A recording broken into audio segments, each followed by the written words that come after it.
नमस्कार, हमारा नाम वेद प्रकाश बा।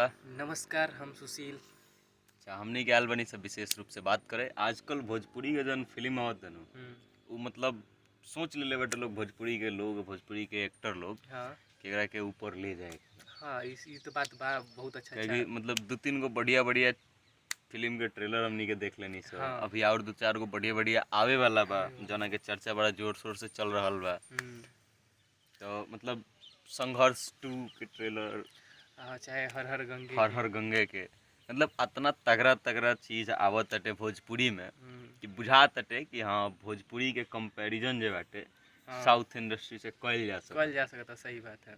मतलब बुझा तटे कि भोजपुरी के जे एक्टर लोग बाटे, चाहे भोजपुरी के जे काम करे वाला लोग बाटे, लोग वो लोग कहानी पर, हाँ सिनेमेटोग्राफी पर मतलब बढ़िया से काम हाँ, कर मतलब रहल सही बा लोग। तरीका पता नहीं जाता लोग, सही रास्ता हाँ, पर जाता लोग। तो बात करल जाई विशेष रूप से दूगो फिल्म के, एगो संघर्ष 2 के और आ एक एगो हर हर गंगे। तो तनी सामनी के में डिफरेंस भी बाटे हम्म। कि दोनों देखला के बाद हमरा पर्सनली पसंद आयल है ज़्यादा संघर्ष 2 के ट्रेलर। और हमरा हर हर गंगे के मतलब ऐसा नहीं है कि दोनों। खराब कोनो हाँ, नहीं है, दोनों मतलब को ज़्यादा पसंद के एगो बात बा। अपन अपन मतलब हाँ, चॉइस के बात भइला तो तो हमरा मतलब देखे में ज़्यादा लागल है बढ़िया खेसारी लाल यादव वाला, तो हमरा। पहले वही पे बात कर लिया। हाँ, पहले वही बात कर लिया। ट्रेलर बहुत तगड़ा लागल है हमरा। लेकिन एक एगो खाली खराबी बा, हाँ, का बाबू मोदी जी बताइए, मतलब सुशील भाई बताइए।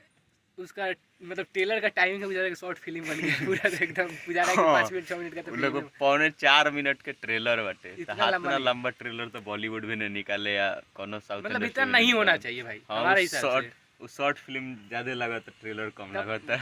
और तो इहे एगो खामी बुझायल है, जौन हाँ इतना लंबा ट्रेलर के जरूरत नहीं ना रहलक है। रहल।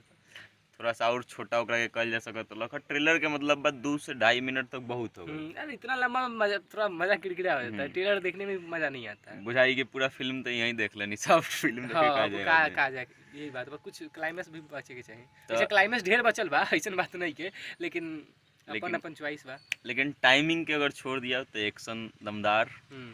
एक्टिंग दमदार, हम्म। सिनेमेटोग्राफी भी सही दमदार। बा। थोड़ा सा बाटे कहीं कहीं मतलब वीएफएक्स और बढ़िया से यूज कइल जा सकत लका, हाँ जैसे खेसारी लाल बंदूक लेके घूमत रहना, हाँ, तो वो स्टैंड गन बा तो स्टैंड के बिना ही चलत चल। रहता। तो ई सब पर तनी सा और काम कइल जा सकता, लेकिन वही बेहतर बात कर जाओ हर हर गंगे के, तो हमरा भाई उनका एक्शनो अच्छा लागल है। और एक्शन ओहो में दमदार बाटे, एक्टिंग भी हमरा बहुत एक्टिंग अच्छा भी लागल है। दमदार बा। और पवन सिंह के साथ कल्लू हाँ भाई भी हैं। हाँ, कल्लू भाई भी हैं, मतलब बहुत अच्छा हमको लगा है, मतलब लगा है कि साउथ काटे फिल्म। लायक हाँ, वो फिल्म कहीं से नहीं है। हमको लगा कि ये बात साउथ पहले इंडस्ट्री बता टाइप दिया। का ई थोड़ा नहीं अच्छा कि कर दे सकता ई है। नहीं कि कमेंट में आके कोई गरियावे लगे तो काटे लायक वो नहीं के नहीं, कहीं दोनों से। फिल्म भाई हम मूवी तगड़ा बा काटने वाला नहीं है। भोजपुरी के मतलब विकास बुझाता है कि यही दोनों फिल्म के साथ होकल शुरू हो जाई। हाँ, मतलब ऐसा फिल्म आवे के चाहिए ऑलमोस्ट, हमरा बिल्कुल कहना भी यही है। बिल्कुल। तो कुल मिला के जौन मतलब ये थी रख, जैसे एगो ड्रॉबैक खेसारी भैया वाला बताइनी है, एगो में बता दियो एगो।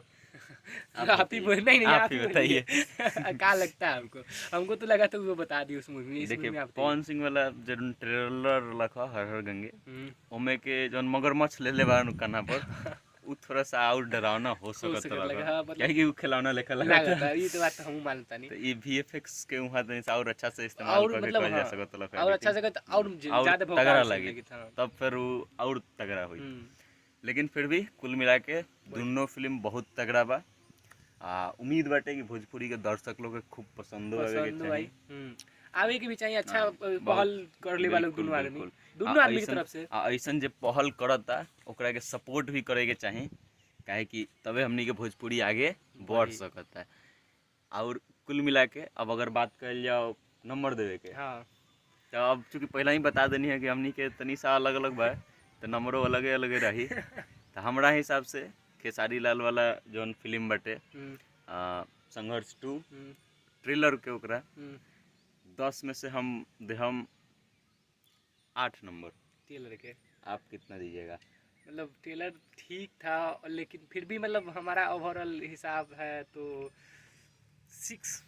हमारा 6 है, मतलब बेकार नहीं है इसलिए बता रहे हाँ हैं, हाँ, थोड़ा और शॉर्ट शॉर्ट होता ना तो हम भी इनके अच्छा जैसा शायद रहते। अच्छा। दूसरा हर हर गंगे को तो उसमें सबसे पहले आप बताइए कि आप उसको कितना नंबर दीजिएगा? देखिए उसके हर हर trailer को? गंगे का अच्छा है, बहुत अच्छा है, मतलब जो बोले हैं वो मगरमच्छ वाला सीन उसको और बेटर करते हैं, तो ऑलमोस्ट हम 8-9 तक जा सकते थे, ओवरऑल हम 7 देंगे भाई। 7 दीजिएगा। हम्म, तो हमारे हिसाब से उसको 6 देने का वो है, ज़रूरत है, हाँ हर हर गंगे को। तो कुल मिला के बहुत तगड़ा फिल्म रहा, बहुत ज़बरदस्त फिल्म है दोनों। दोनों, और उम्मीद है कि दर्शकों को काफ़ी पसंद आएगा। तो आप लोग भी जब आता है फिल्म तो देखने जाइएगा। और एक चीज़ बोलेंगे, हमको लगा है ना कि दोनों आदमी का एक्टिंग और एक्शन हाँ, झकास, दमदार भाई, में कोनो सवाल तो नहीं। इसलिए हम खेसारी भैया को ऑल द बेस्ट, और पवन भैया पवन को भैया भी को भी ऑल द बेस्ट। ऐसे ही एक्टिंग और एक्शन लाते रहिए, हम लोग आपका सपोर्ट करते रहेंगे। बिल्कुल। चलिए फिर मिलते हैं एक नया वीडियो में, तब तक ला जय जय हिंद, हिंद, जय जय बिहार, भारत। जय भोजपुरी।